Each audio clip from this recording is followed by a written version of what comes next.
Bev Warne was born at the family encampment on Pine Ridge Indian Reservation in the traditional Lakota way. Bev's first language was Lakota, and her early years were immersed in traditional values, ceremonies, and nurturing from a large extended family. This nurturing set Bev up for success in a giving career, spanning more than 20 dependable positions where she consistently held increasing roles of responsibility in several South Dakota organizations, and has been recognized on a national level. She was asked to lead the creation of the SDSU Native American Nursing Education Center, where she remains a mentor and educator. The center's goal is to increase and diversify the nursing workforce in South Dakota. Her students know that they are always welcome. Bev cannot think of a more meaningful and important way to leave a legacy. Thank you very, very much. I'm very honored to be here tonight among all you wonderful leaders and those of you who help mentor leaders. I want to thank all the great leaders who made this wonderful experience a reality. It's surreal for me to even think I'm standing here talking to you about being one of the recipients. I would like to thank also my family, my wonderful two sons, Jim and Don, and their families, my grandson Kyle, for being here tonight, my extended family, and the colleagues, and the many mentors that I've had in my life. And now I'm living that world of mentorship with my students. And I learned from many other people to be what I'm doing today. I was born and raised in Pine Ridge, and my maternal grandfather, his name was Kills on Horseback. That's an awesome name, I love it. He taught us our values. He taught us lessons by storytelling. He did this twice a day, 7 days a week. In the early morning hours, just as light is turning, he would start drumming his hand drum. And that was like with your heartbeat. And so it woke us up. This was on the reservation in 1939. I'll let you do the math. And he would sing the morning prayers. And it was not rote prayers, it was what he was feeling and thinking that day. So he would sing the prayers, and then he would stop and then continue drumming, and then he would sing a story about one of the values that he wanted us to learn and to live by as Lakota people. And those values are all the directions. Now that I know things and learn things, I realize that's what he was doing. Those values are fortitude, wisdom, courage, generosity, the 4 core values. And then the 5th value and direction is up to honor. 6th value is down to Mother Earth, respect. And the 7th value was humility. I've heard that word several times tonight, and it makes me happy that people know the value of humility. And that's how I live my life, based on those values. You hear that twice a day for 6 years, and you know who you are. So when we moved to Rapid City, my father had served in World War II, came home, couldn't find work on the reservation. And he must have heard there was job possibilities in Rapid City because we moved here when I was a child.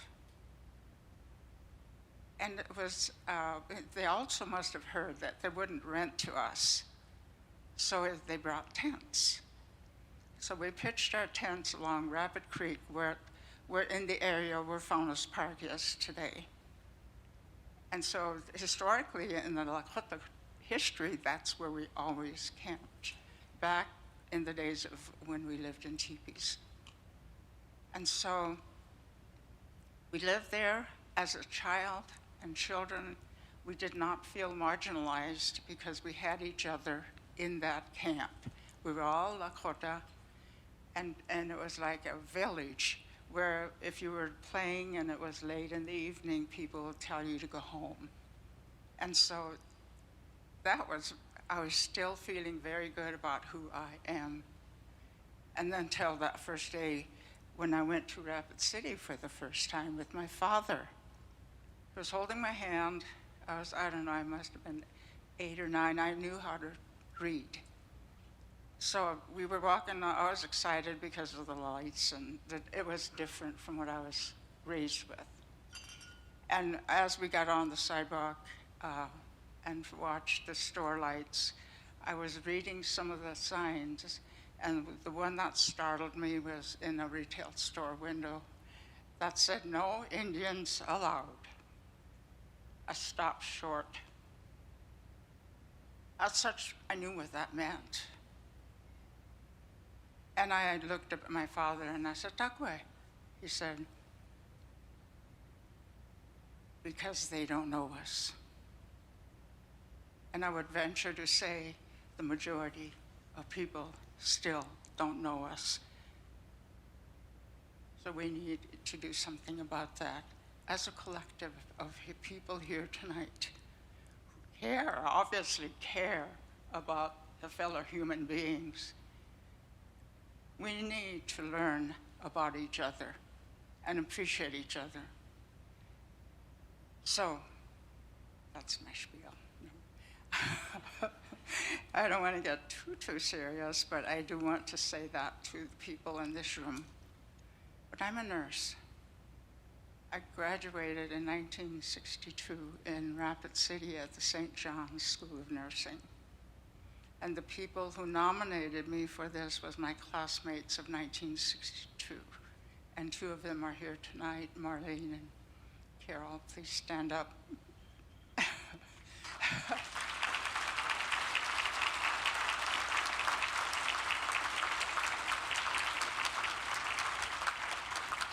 I appreciate them for what they did. And of course, that was a wonderful honor to be chosen. And I feel like, of course, you need to respond and do the best you can. And so the second part of what I want to share with you tonight is that I'm still working at SDSU College of Nursing. They gave me the most wonderful opportunity when I came home to retire. And I flunked. So I work at the College of Nursing in Rapid City. There's a western side of Brookings College of Nursing. And I am the mentor leader of that program. And I did the same thing at ASU toward the end of my career there and Arizona State. And they asked me to do the same thing here, create a program, because our students were dropping out at a rate that was unacceptable. So what a challenge, what a beautiful challenge to do this for my own tribe. Knowing the health disparities that we have today based on issues and history. And if we all learn our history, we know that there's a reason for everything. And our health disparities are all preventable. So I'm grateful to my sons for the work that they do today in terms of reducing health disparities and in improving the health of Native people throughout the country. And we will continue to do that. But I love my work. Those students are wonderful. When we first started that program, I was asked to create a program. One of the things I knew I had to do was to recruit an advisory board. So what I did was I drove and this was for the western half of South Dakota. I drove to all the reservations on the western half to personally recruit the ones I thought would be most helpful. And secondarily, I knew that all these Native people leaders that I was going to ask know that you don't say no to an elder. So I got the board I wanted. So that was exciting for me to lay the groundwork for what I knew would become a success, because I know what the students need. The dropout rate was not due to academic inability. It was poverty. If you can think about a family living from hand to mouth, and here's the mom, usually it's the mom going to school, trying to get out of that poverty living. And an emergency happens, like a child gets sick or something unusual in their budget. So she has a choice. I can put more hours into working to earn money, drop out of school for a while, and come back.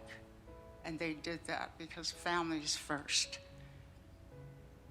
But they never came back. It's hard to do that. And so consequence of that was a high dropout rate among our students. And so, but when I came on board, I knew it was due to poverty.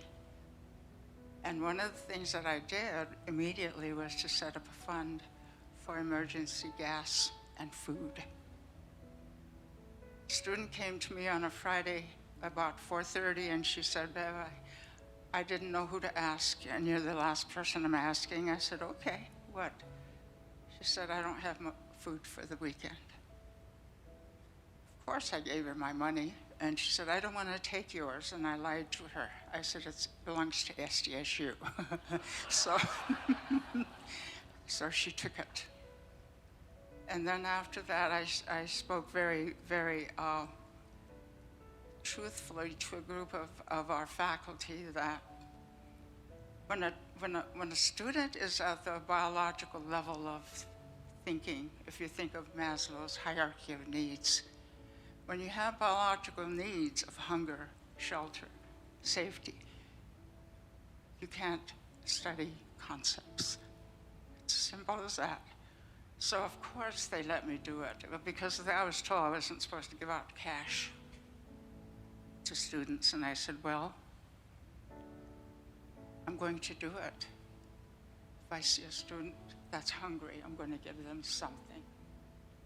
And I said, you know what, you could throw me in jail if you want to.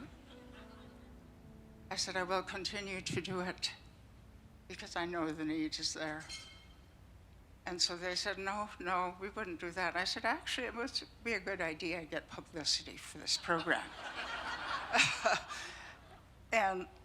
But of course it didn't happen. They allowed me to use gift cards. So that's what we use today, gas cards and Walmart cards for groceries.